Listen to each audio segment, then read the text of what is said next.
Rahmatli Murod Xonto'rayev haqida bir achchiq haqiqatni aytib beraman. Videoni albatta oxirigacha eshiting va adolat nimaligi haqida sizda ham tushuncha paydo bo'ladi. Bundan bir necha yil oldin Andijonga borganimda rahmatli Murodjon o'shanda MMA federatsiyasining rahbari edi va u ham o'sha yerda edi. Oxirgi jangda menimcha o'zbekistonlik sportchiga qarshi Qirg'iziston yoki Qozog'istonlik sportchi oktagonga chiqdi, jang bo'lyapti MMA qoidalari bo'yicha va 3 raund o'zbekistonlik sportchi raqibini urdi. Hech qanaqangi so'zsiz g'olib edi. Ammo lekin 3-raundning o'rtalariga kelganda Qirg'izistonlik yo Qozog'istonlik raqibi ikkita oyog'i ham yerda, ikkala qo'li ham yerda bo'lib qoladi. Xuddi kuchukcha pozitsiyasida bo'lib qolganda o'zining emotsiyasini boshqara olmasdan o'zbek sportchisi uni boshiga tepib yubordi. O'sha zoti nokaut bo'ldi. Sudyalar ko'tardi, o'zbekistonlik g'olib dedi. O'sha payti hamma zal emotsiyada baqir-chaqir qilyapti.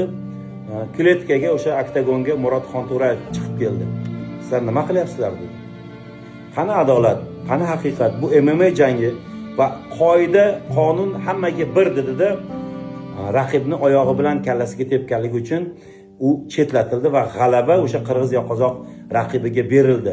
Mana adolat. Buni haligi Kremlov ko'rib qo'ysa bo'lar ekan. Adolatli inson edi rahmatli Murodjon Xonto'rayev. Afsuski biz u bilan juda ham yaqin tanish bo'lmaganmiz. Farzandlarining umri uzoq bo'lsin. Inshaalloh farzandlari otasi qila olmagan, qilishga ulgurmagan ishlarni albatta amalga oshirsin. Video yoqqan bo'lsa, yaqinlarga yuborib, yurachani qizartirib qo'yamiz. Hamma bilsin. O'zbek sportchilari o'zbek sportining ustida har doim adolatli insonlar bo'lgan, bundan keyin ham bo'ladi. Alloh O'zbekiston.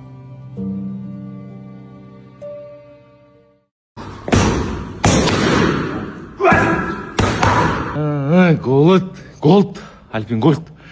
Бұлай ұрмайсың, брат. Бұлай ұрасың. Қара.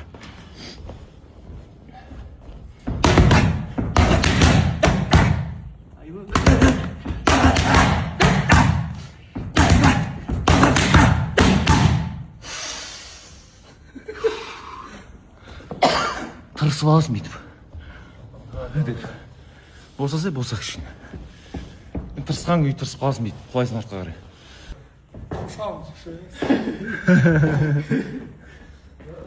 Дегеніңіз еш, жеп тастайды ғой. Жеп тастайды, анач. Жеп шағып. Деген кезде. Дейінде тұрғы. Çaçma ağırlıkta sen. Çaçma ağırlıkta.